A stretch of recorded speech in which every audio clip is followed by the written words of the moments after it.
बिस्मिल्लाहिर्रहमानिर्रहीम रबिशरह ली सदरी वयस्सिर ली अमरी वहलुल उक़दतम मिन लिसानी यफ़क़हू क़ौली।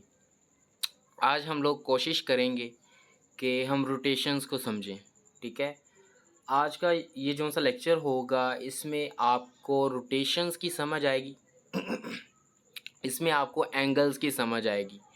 अब नॉन वर्बल के अंदर क्या होता है, नॉन वर्बल के अंदर जो फेल्योर रेट होता है, ठीक है, अगर मैं इसकी फेल्योर रेट के साथ आपसे बात करूं कि इसमें कितना फेल्योर रेट होता है और उसकी रीज़न्स क्या होती हैं। सबसे पहले फेल्योर की वजह जो सी होती है कैंडिडेट्स की, वो यही होती है कि उनकी ऑब्जर्वेशंस अच्छी नहीं होती। ठीक है, ऑब्जर्वेशंस। अब एक चीज़ आप लोगों ने बहुत अच्छे तरीके से अंडरस्टैंड करनी है कि नॉन वर्बल वो ही कैंडिडेट क्लियर कर सकता है जिसकी ऑब्जर्वेशंस बहुत अच्छी होंगी। ठीक है, अब आप लोग इस तरह के कैंडिडेट्स भी देखेंगे जो कैडेट कॉलेजेस से पढ़े होते हैं या कहीं से क्या नाम है कैडेट कॉलेजेस के अंदर नॉन वर्बल वर्बल की प्रैक्टिस की होती है। बच्चों को ये लगता है कि वो इसलिए क्लियर कर जाते हैं। अब दूसरे कैंडिडेट होते हैं वो एक तरह का क्या नाम है लक ही चलती है उनकी। ठीक है, वो किसी ना किसी ऑप्शन के ऊपर क्लिक कर देते हैं और वो फोर्स पोज वो ठीक होता है और वो पास हो जाते हैं।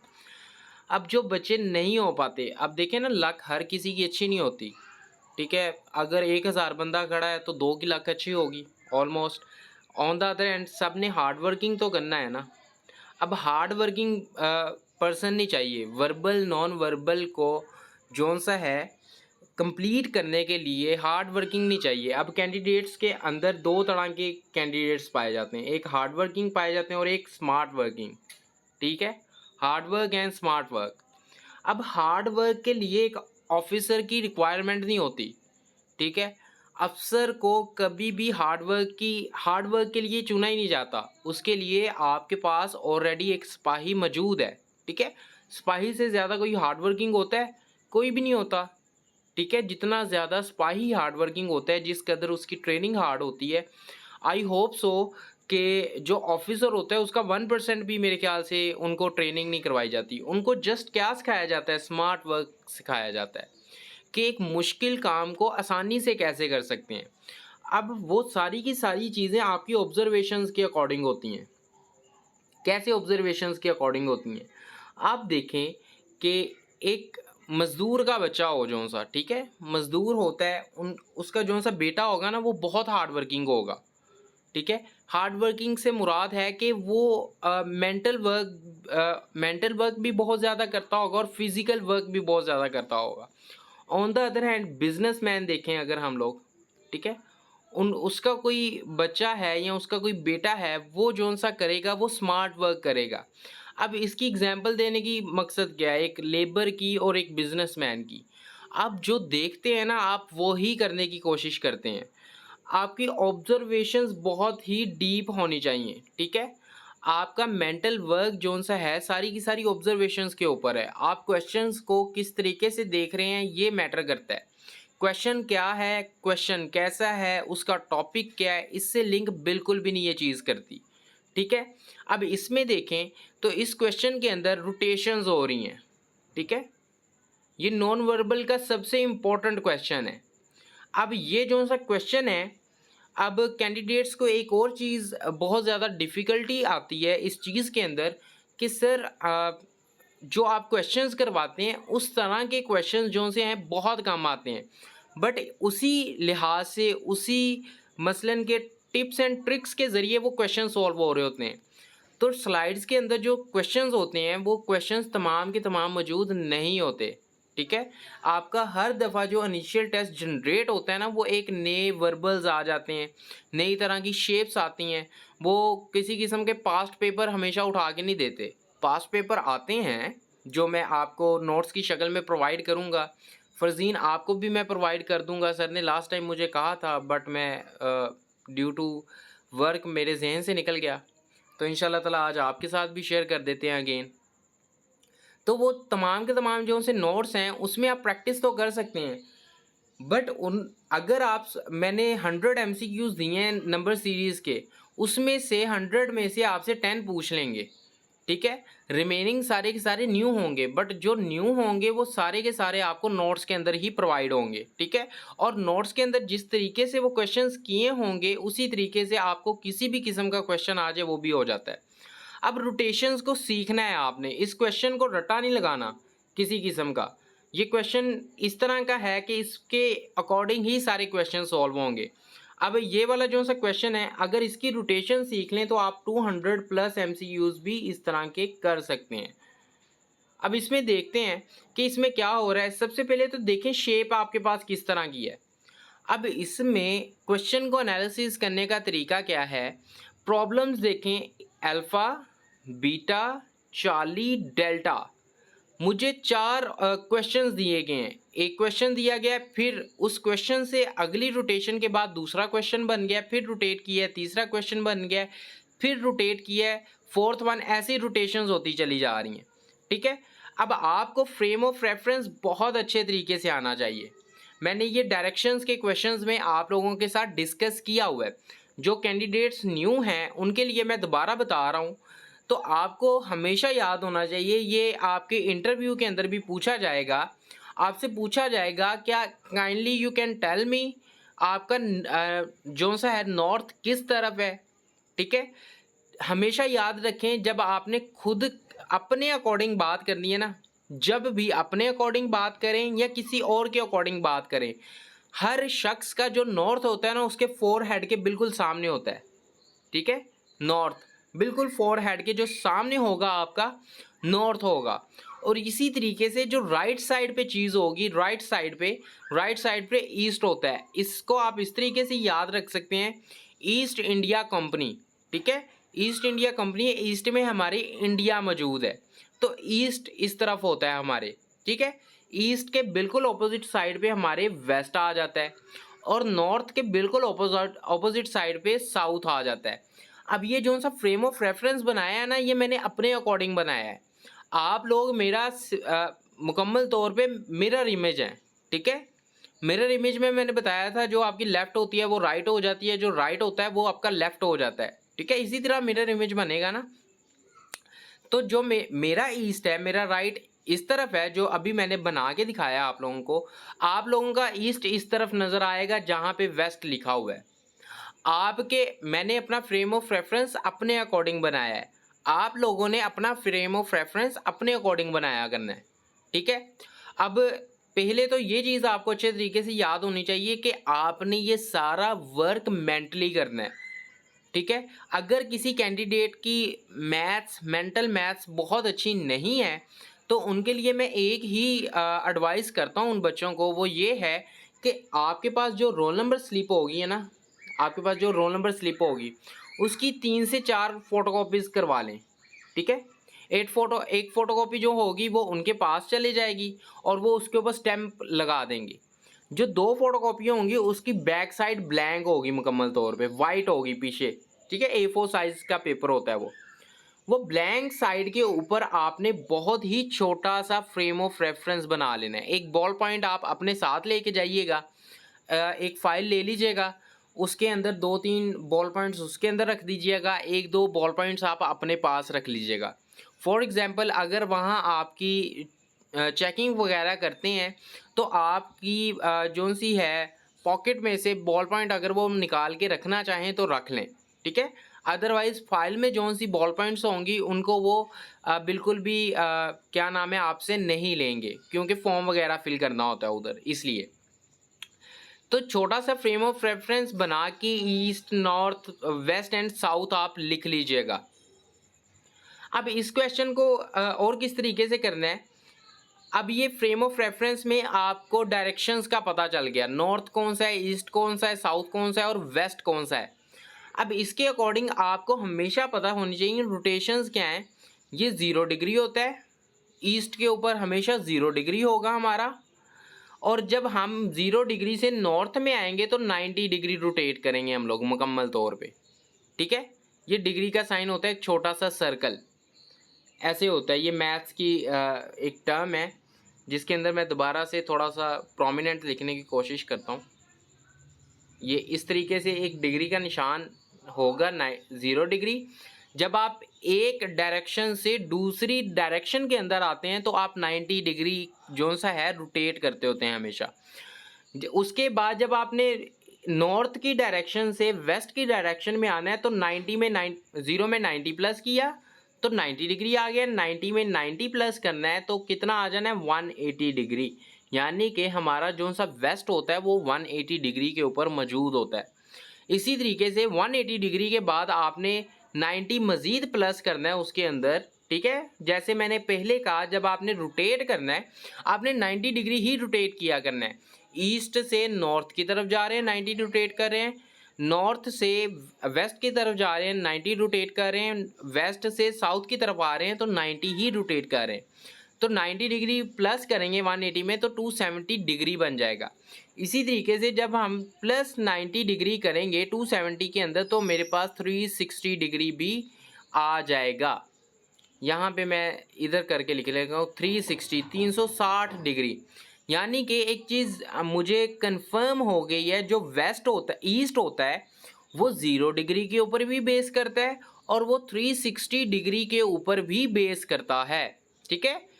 तो 0 डिग्री में ये दोनों चीज़ें आ जाएंगी। मैंने जो चीज़ें कहीं आपको ये यहाँ तक समझ आई है, क्योंकि मैंने सारे क्वेश्चंस इसी के अकॉर्डिंग करने हैं, रोटेशंस के अकॉर्डिंग करने हैं। या आप नोट करना चाहें तो आप नोट कर सकते हैं, और जो ना चीज़ समझ आए तो मेरे से पूछ सकते हैं। मुझे चैट बॉक्स में बता भी दीजिएगा कि आपको समझ आई है या नहीं।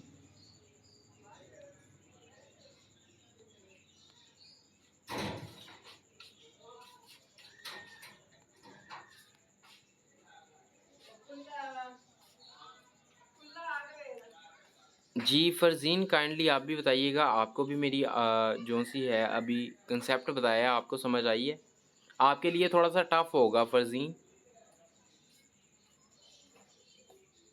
बट ज़्यादा मुश्किल नहीं है।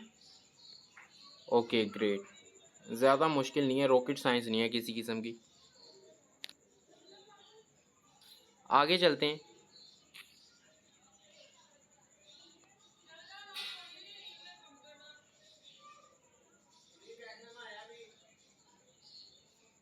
आज थोड़ी सी जो सी मैं क्लास है वो थोड़ी सी लंबी करूँगा। उसका पर्पज़ ये है क्योंकि कल एक तो ड्यू टू स्टॉर्म इश्यूज़, ठीक है, वेदर इशू की वजह से क्लास हमने ली थी बट वो प्रॉपर्ली कंडक्ट नहीं हो पाई। और उसके बाद मैंने कैंडिडेट्स को कहा था कि मैं आपको ना वीडियो बना के भेज दूँगा, तो आई एम रियली सॉरी क्योंकि काफ़ी ज़्यादा बिज़ी था आज मैं। तो 2-3 दफ़ा मैंने कोशिश की बनाने की, बट फिर मसरूफियत आ जाती थी कोई ना कोई, जिसकी वजह से मैं बना नहीं पाया। इंशाल्लाह ताला उन चीज़ों पे भी मैं आज डिस्कस कर दूंगा आप लोगों को, ठीक है, जो कल के लेक्चर में मैंने बातें करनी थी। आगे चलते हैं। अब रोटेशंस में आपको मुकम्मल समझ आ गई। अब हम सब रोटेशंस देखेंगे, ठीक है, सब रोटेशंस देखेंगे। ये एक दफ़ा फ्रेम ऑफ रेफरेंस आप लोगों को समझ आ गया, फिर आसान हो जाएगा, फिर on the spot he question हल हो जाएगा। अब देखिए ये 0 डिग्री भी है एंड 360 डिग्री भी है, ये आपको अभी मैंने समझाया क्यों। अब ये 90 डिग्री पे आ जाएं, जस्ट अ मिनट, ये 90 डिग्री के ऊपर आ जाएं तो 0 डिग्री एंड 90 डिग्री हो गया। बट 0 डिग्री एंड 90 डिग्री के दरमियान यहाँ से एक लाइन गुजर रही है, ठीक है, जो ईस्ट एंड नॉर्थ है ना, उसके मिड से एक लाइन गुजरती है जिससे नॉर्थ एंड ईस्ट बन जाता है, ठीक है। नॉर्थ ईस्ट होता है ना, north east, north waste, south east, south west, इस तरीके से होता है ना। तो इसके दरमियान से जो लाइन होती है ये नॉर्थ ईस्ट की होती है। जो नॉर्थ ईस्ट होता है ना वो 45 डिग्री के ऊपर बेस करता है। 45 डिग्री इज इक्वल टू इस तरफ होता है एंड 45 डिग्री एक लाइन के उस तरफ होता है, यानी कि नॉर्थ का 45 डिग्री एंड ईस्ट का 45 डिग्री मिल के नॉर्थ ईस्ट बनाते हैं, ठीक है। मसलन कि एक रोटेशन जो सी है 90 डिग्री के इक्वल भी हो सकती है एंड 45 डिग्री के इक्वल भी हो सकती है। इसी तरीके से इधर वेस्ट में आ जाए 180 डिग्री है, अगर 180 की डिग्री के ये दरमियान से मैं लाइन निकाल दूं तो 90 बेसिकली ये 90 एंड 180 90 प्लस हो गया है ना, तो इसका ये वाली एंगल जो सा होगा वो 45 डिग्री का होगा। इसी तरीके से ये वाला एंगल भी इसका 45 डिग्री का ही होगा आपका मुकम्मल तौर पे। इसके बाद 180 डिग्री से लेके 270 डिग्री के अंदर जब मैं आता हूँ तो इसके दरमियान में भी आपको यही चीज़ नज़र आएगी। अब इसके दरमियान में भी यही चीज़ नज़र आई है, अगर हम इसके दरमियान में भी लें तो ये भी मेरा 45 डिग्री बन जाता है और ये भी मेरा 45 डिग्री ही बन जाता है। इसके दरमियान में लेके आऊँ तो ये भी 45 बन जाएगा और ये भी 45 बन जाएगा। यानी कि north east, north waste, south east, south west, ये तमाम के तमाम जो से एंगल्स होते हैं ये 45 डिग्री के ऊपर इक्वल होते हैं। यानी अगर रोटेशन मुकम्मल हो एक जोन सी है डायरेक्शन से, यानी ईस्ट से मुकम्मल तौर पे नॉर्थ की तरफ चला जाऊं तो 90 की रोटेशन करूंगा। अगर मैं ईस्ट और नॉर्थ के दरमियान में आ जाता हूं, ना मैं ईस्ट के ऊपर जा रहा हूं ना मैं नॉर्थ के ऊपर मौजूद हूं, तो मेरी वो रोटेशन 45 डिग्री के इक्वल होगी और वो मेरी नॉर्थ ईस्ट कहलाएगी, जिसे हम सब रोटेशंस कहते हैं। अब ये क्वेश्चन के ऊपर आने लगा हूँ, ठीक है। ये जो से क्वेश्चंस हैं इसमें आपको 4 के 4 ऑप्शंस दिए गए हैं। अब इस तरह के क्वेश्चंस भी आते हैं। फॉर एग्जांपल आपको यहाँ पे मैं बना देता हूँ, 3 शेप्स इधर मौजूद होंगी। मैं सिंपल एक सर्कल सा आपको बना के समझाने की कोशिश कर रहा हूँ। इस तरीके से सारी शेप्स होंगी। अब ये वाली शेप हमने बतानी है, ठीक है। इस तरह के क्वेश्चंस भी आते हैं। ये उसी टाइप का क्वेश्चन है, बट ये कौन सी टाइप है कि एक हॉरिजॉन्टल लाइन में वो चीज़ें पूछी जा रही हैं। पहले स्माइली फेस है, ठीक है, एमोजी है ये एक स्माइल का, और ये बिल्कुल ही फ्रेम ऑफ रेफरेंस में देखें स्माइली फेस है तो ये बिल्कुल ही आपका 0 डिग्री के ऊपर मौजूद है। 0 डिग्री पे क्यों मौजूद है? क्योंकि ना ये ईस्ट की जानिब नज़र आ रहा है, ना ये वेस्ट की जानिब नज़र आ रहा है, ना ये नॉर्थ की जानिब, ना ये साउथ की जानिब नज़र आ रहा है। बट ये स्माइली फेस जो सा है फिर थोड़ी देर बाद रोटेट करता है, ठीक है, रोटेट करता है। अब रोटेशन देखें कि इस तरफ लाइक दिस वन ऐसे करके रोटेट कर रहा है। जब रोटेशन एग्जैक्ट ना हो तो हमेशा ईस्ट से शुरू करनी है। मैं इधर जो सा फेस था एग्जैक्ट अपनी जगह पे मौजूद था, ना वो ईस्ट की तरफ नज़र आ रहा था, ना वो वेस्ट की तरफ नज़र आ रहा था, ना नॉर्थ की तरफ और ना ही साउथ की तरफ नज़र आ रहा था। तो ईस्ट की तरफ है तो रोटेशन ऐसे हुई तो देखें मुकम्मल रोटेट नहीं हुआ, थोड़ा सा रोटेट हुआ है, यानी कि मिड में रोटेट हुआ है 45 डिग्री के अकॉर्डिंग, ठीक है। फिर वो जब यहाँ पे आ गया फिर वो रोटेट हुआ तो फिर यहाँ पे आ गया मुकम्मल तौर पे, फिर 45 डिग्री रोटेट हुआ। फिर 45 डिग्री के बाद जो सा है वो दोबारा रोटेट हुआ तो लाइक दिस वन यहाँ पे आ गया, ठीक है। फिर वो थोड़ा सा रोटेट होगा तो कहाँ पे आ जाएगा मेरे पास, दोबारा ऊपर की जानिब आ जाएगा। ये देखें यहाँ पे रोटेट हुआ तो यहाँ पे रोटेशंस आ गई आपकी मुकम्मल तौर पे। अगर मैं ऐसे एक बॉक्स बनाऊँ, ठीक है, पहले वो यहाँ पे था, फिर थोड़ा सा रोटेट होके यहाँ पे आ गया, फिर रोटेट हुआ तो सीधा इधर आ गया, फिर रोटेट हुआ तो फिर यहाँ पे आ गया। अब रोटेट होगा तो दोबारा ऊपर की जानिब आ जाएगा हमारे पास। तो ऑप्शन 1, 2, 3 एंड 4 में से कौन सा आपको राइट ऑप्शन लग रहा है?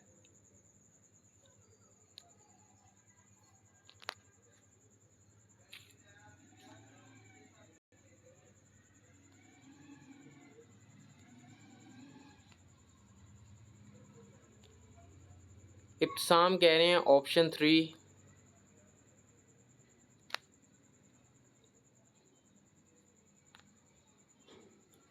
जी जुहेब आप भी बताएं, एंड फरजीन आप भी मुझे बताइएगा आपको कौन सा ऑप्शन लग रहा है। मैं दोबारा से स्लाइड्स आपको शो कर रहा हूँ।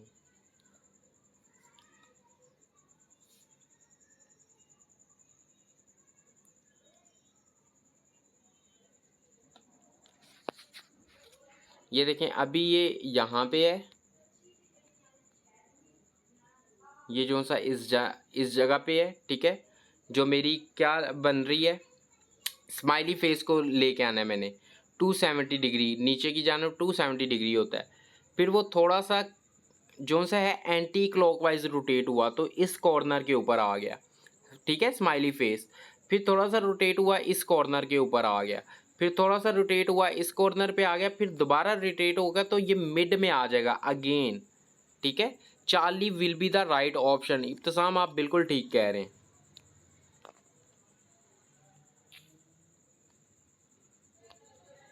जी मुझे बताइएगा। Charlie, great. Option one option one Farzeen आपको कैसे लगा, देख लेते हैं आपने किस तरीके से एनालिसिस किया। ओके फरजीन, एक और चीज़ जो मैं इधर आपको क्लियर कर देता हूँ, रोटेशंस में दो और चीज़ें पाई जाती हैं क्लॉकवाइज। ये चीज़ें ना हमने डायरेक्शंस में डिस्कस की हैं, डायरेक्शन के क्वेश्चंस में बहुत ज़्यादा डिटेल में, तो इसलिए थोड़ा सा आपको कन्फ्यूजन हो रही है। क्लॉकवाइज होता है और एक एंटी क्लॉकवाइज होता है, ठीक है। क्लॉकवाइज रोटेशन क्या होती है, ऐसी रोटेशन जो घड़ी के अकॉर्डिंग चले, ठीक है। लाइक एक सर्कल बना लेता हूँ मैं यहाँ पे, ये सर्कल है मेरे पास, ये 12 हो जाएगा मेरे पास, ये 1 हो जाएगा, ये 2, लाइक दिस वन, ऐसे करके जो रोटेशन हो, ये क्लॉकवाइज होती है। जो क्लॉक के बिल्कुल ऑपोजिट साइड पे हो, यानी 12, 11, 10, 9, 8, 7, 6, 5, 4, 3, 2, 1, ठीक है, फिर 12 पे, ये एंटी क्लॉकवाइज हो जाएगी। अब इसमें डायरेक्शन देखें तो इसमें आपको डायरेक्शन किस तरह की नज़र आ रही है, आपको इसमें डायरेक्शन बिल्कुल ही क्लॉकवाइज नज़र आ रही है, क्योंकि स्माइली फेस आपको 6 पे नज़र आ रहा है, फिर इस तरीके से रोटेट हो रहा है, फिर इस तरीके से रोटेट हो रहा है, फिर इस तरीके से रोटेट हो रहा है, फिर इस तरीके से रोटेट हो रहा है, ठीक है। एंटी क्लॉकवाइज नहीं रोटेट हो रहा, वो बिल्कुल क्लॉकवाइज हो रहा है। अब क्लॉक भी दो तरह के होते हैं, ठीक है, एक स्क्वायर में होता है और एक सर्कल में होता है। तो ये स्क्वायर वाला क्लॉक था क्योंकि शेप मेरे पास स्क्वायर की थी। Now is it clear?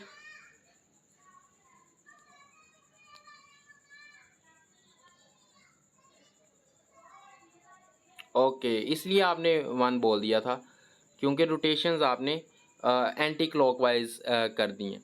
सही, मैं मिस्टेकली 90 पर कर दिया रोटेशन 45, तो ठीक है, नो इशू, ग्रेट।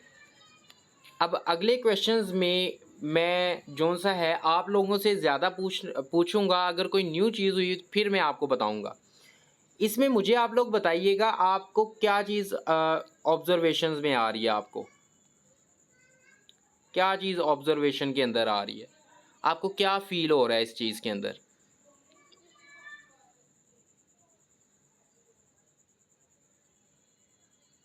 इसे डीपली देखें, टिक हैं, ठीक है, लाइक दिस वन, एक टिक सीधा है और एक टिक उल्टा है। फिर दूसरे में देखें, पहले वाला अपनी पोजीशन चेंज नहीं कर रहा, ठीक है, दूसरे वाला अपनी पोजीशन चेंज कर रहा है 45 डिग्री के अकॉर्डिंग।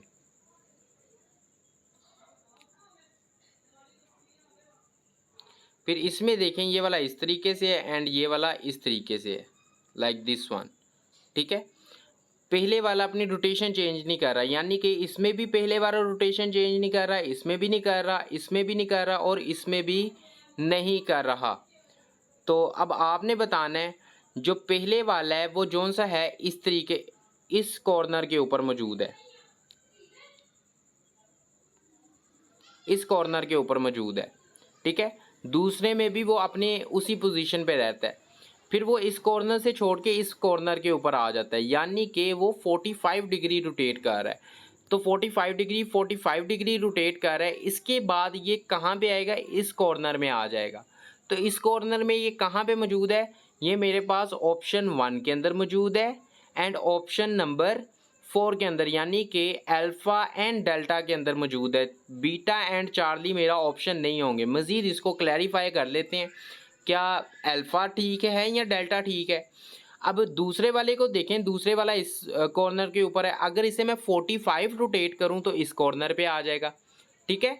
इस कॉर्नर पे आ गया, फिर वो इसी कॉर्नर पे रहा, फिर उसको थोड़ा सा रोटेट किया तो इस कॉर्नर पे आ गया, फिर थोड़ा सा रोटेट करूंगा तो ये किस कॉर्नर पे आना चाहिए, मेरे पास ये लाइक दिस वन, इस कॉर्नर के ऊपर आना चाहिए, ठीक है। ये क्लॉकवाइज रोटेशन करें या एंटी क्लॉकवाइज रोटेशन करें, अब इसके अकॉर्डिंग आप लोगों ने आंसर करना है। अब आपको मैंने मुकम्मल गाइड कर दिया है कौन सा ठीक ऑप्शन होगा, अल्फ़ा या डेल्टा। जो कैंडिडेट आंसर देंगे फिर मैं उन्हें अनम्यूट करूंगा रीज़न पूछने के लिए, तो लिहाजा सोच समझ के जवाब दीजिएगा आप लोग।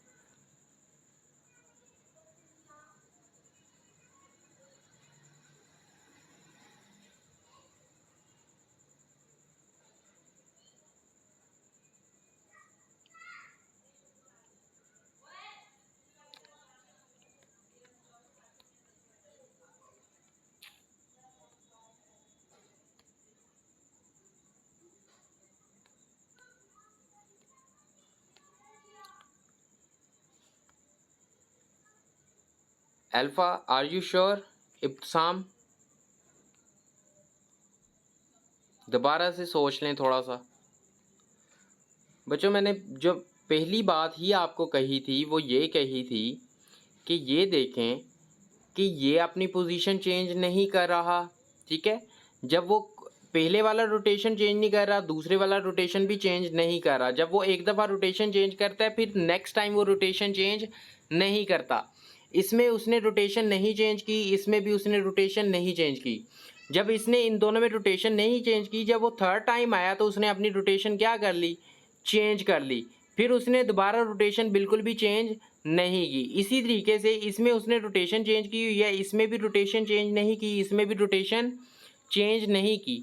जब वो इसमें आया तो उसने अपनी रोटेशन चेंज कर ली, यानी कि इसके बाद भी वो अपनी रोटेशन बिल्कुल भी चेंज नहीं करेगा। जबकि अल्फ़ा के अंदर उसने अपनी जो सी पोजीशन है रोटेशंस के अकॉर्डिंग चेंज कर ली है, ठीक है, इसके अंदर। तो अल्फ़ा नहीं, delta is the right option होगा, ठीक है। आपने पोजीशंस भी देखनी है, मुकम्मल तौर पे रोटेशंस नहीं देखनी। समटाइम सारी चीज़ें अपनी जो सी जगह होगी, जो अपने पोजीशंस होंगी वो मुकम्मल तौर पे तब्दील करते रहेंगे, ठीक है। समटाइम ऐसा होगा कि वो मुकम्मल तौर पे अपनी जो सी पोजीशंस होंगी वो चेंज नहीं करेंगे। Is it clear? ये बहुत टफ क्वेश्चंस हैं। 4 इज़ आंसर, ग्रेट।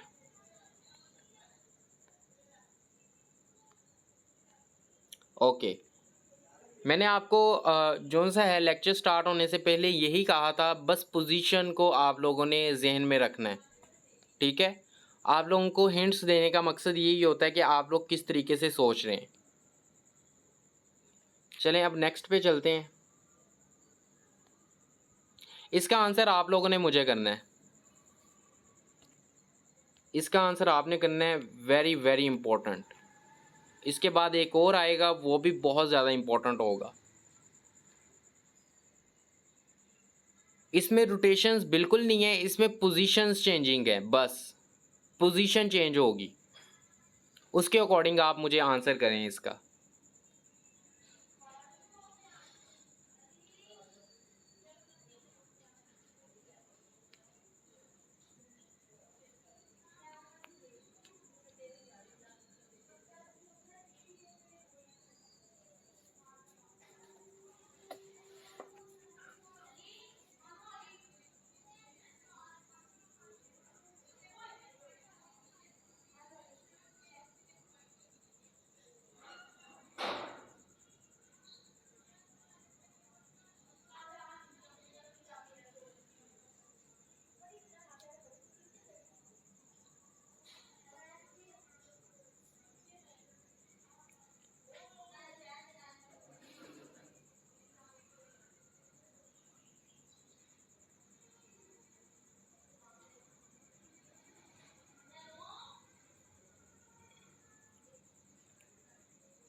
जी, अब आप लोग मुझे बताएं कि आपको कौन सा ऑप्शन ठीक लग रहा है यहाँ।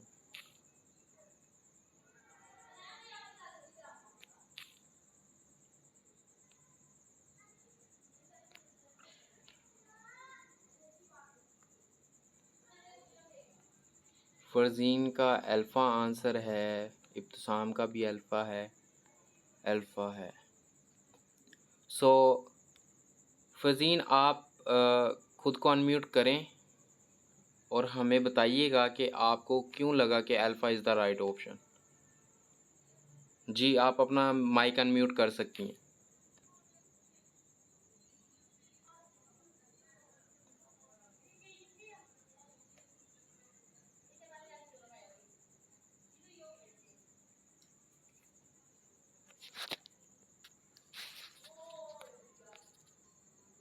आपको आवाज़ आ रही है फरजीन मेरी?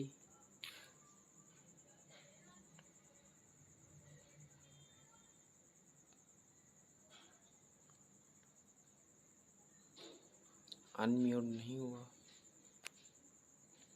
जी, अब करिएगा खुद को अनम्यूट।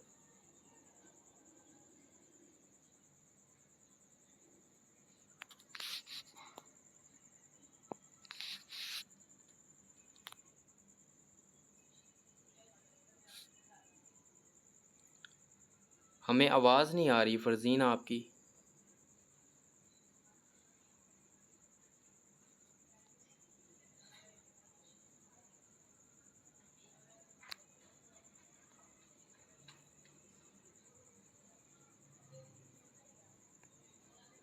चलें, इब्तिसाम आप बताइएगा।